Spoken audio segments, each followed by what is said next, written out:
Olá, eu sou o professor Claudinei e vamos iniciar a correção da semana 1 do PET, volume 2, primeiro ano. Questão 1.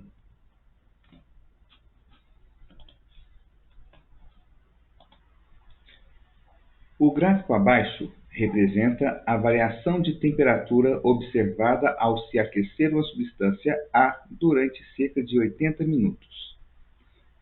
Letra A. Qual é a faixa de temperatura em que a substância A permanece sólida? A faixa de temperatura ela inicia a 0 graus e vai até a 10 graus e vai até 20 graus. Ou, em outro ponto de vista, a 0 minutos até 10 minutos.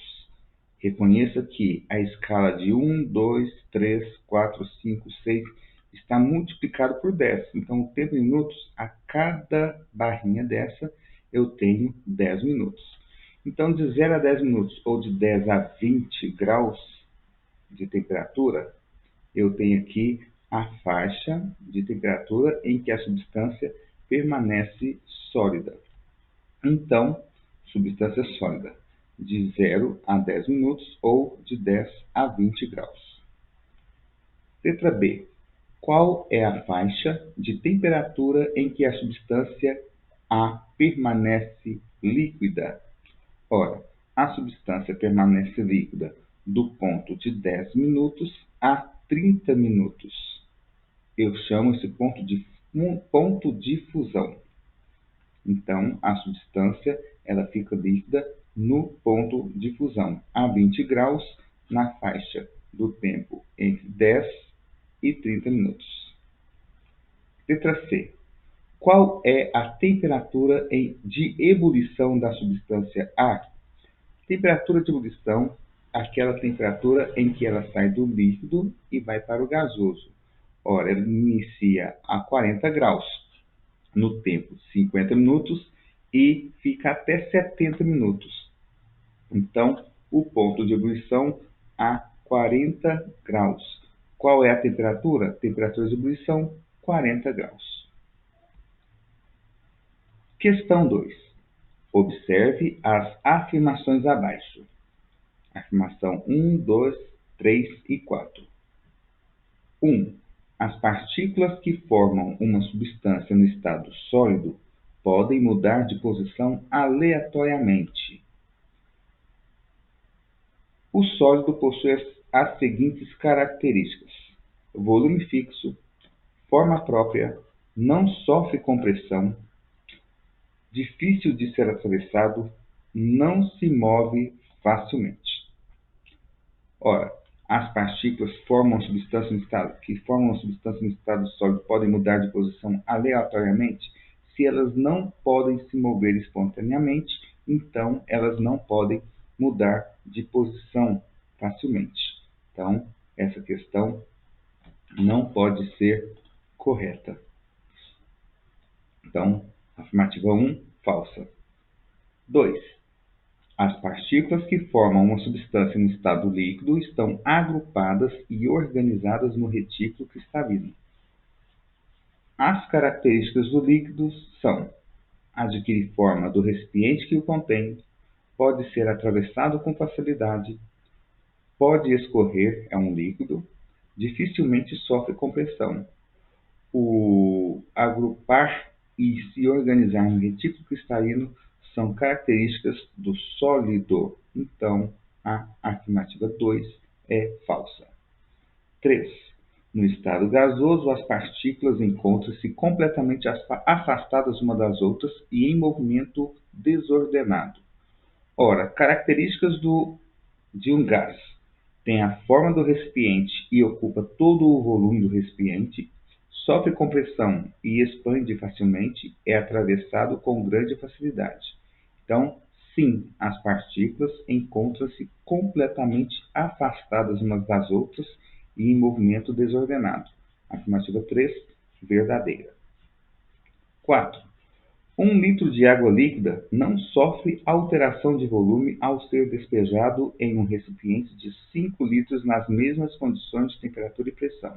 Então, ao analisar as características do líquido, nós vamos ver que ele não sofre compressão com facilidade, dificilmente sofre compressão. E se eu tenho 1 litro de água em um recipiente de 1 litro, por exemplo, e coloque esse litro de água em um recipiente de 5 litros, o que vai mudar é o volume do recipiente, mas o volume do líquido vai continuar constante. Então, a afirmativa 4, verdadeira. Qual alternativa apresenta as afirmações corretas? Então, a afirmativa C, 3 e 4. Questão 3. Qual dos seguintes estados é o mais desordenado? Letra A, gás próximo à temperatura de condensação. Letra B, líquido próximo ao ponto de ebulição. Letra C, sólido próximo ao ponto de fusão. Letra D, líquido próximo ao ponto de congelação. Letra E, sólido quando está sublimando. Bom, analisando essas alternativas, nós temos aqui uma curva de temperatura e começamos. Gás próximo à temperatura de condensação. Então, a letra A, ele fica aqui o gás próximo à temperatura de condensação. Está no estado gasoso e próximo para se condensar. Líquido próximo ao ponto de ebulição. Eu tenho um líquido, está próximo ao ponto de ebulição. Sólido próximo ao ponto de fusão. Então, sólido próximo ao ponto de fusão. Líquido próximo ao ponto de congelação. Então, líquido, que é o T, próximo ao ponto de congelação. E sólido quando está sublimando. Então, eu tenho aqui o sólido quando está sublimando, mas ainda é sólido. Então, qual vai ser mais desordenado? Aquele que está mais próximo do gasoso. E a alternativa A é o gás próximo à temperatura de condensação. É a única substância que é gás, na realidade. Então, ele é o mais desordenado. 4.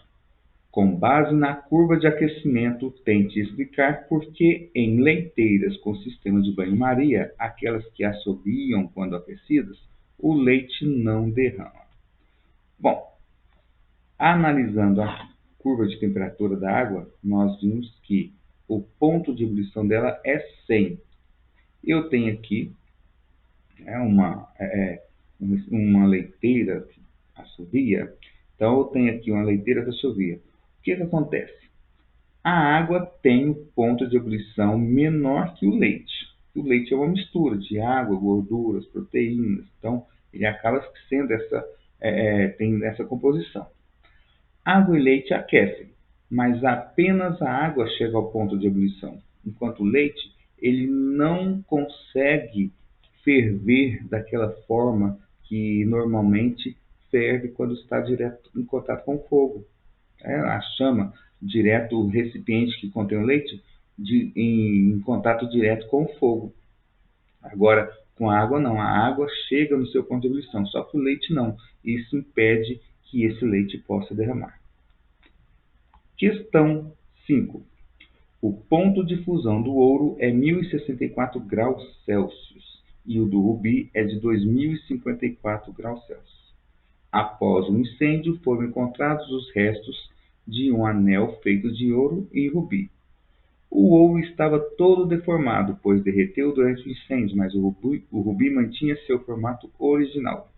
O que se pode afirmar sobre a temperatura das chamas durante o incêndio? Justifique sua resposta.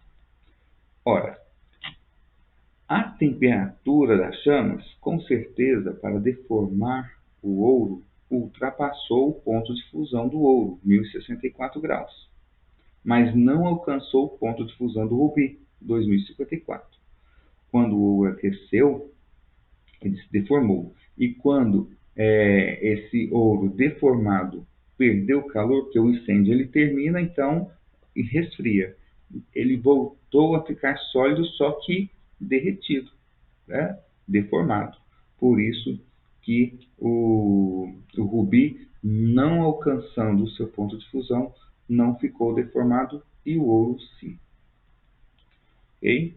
Então, essa aí vai a correção do PET, volume 2, semana 1 do primeiro ano. Um molde de abraços. Até mais.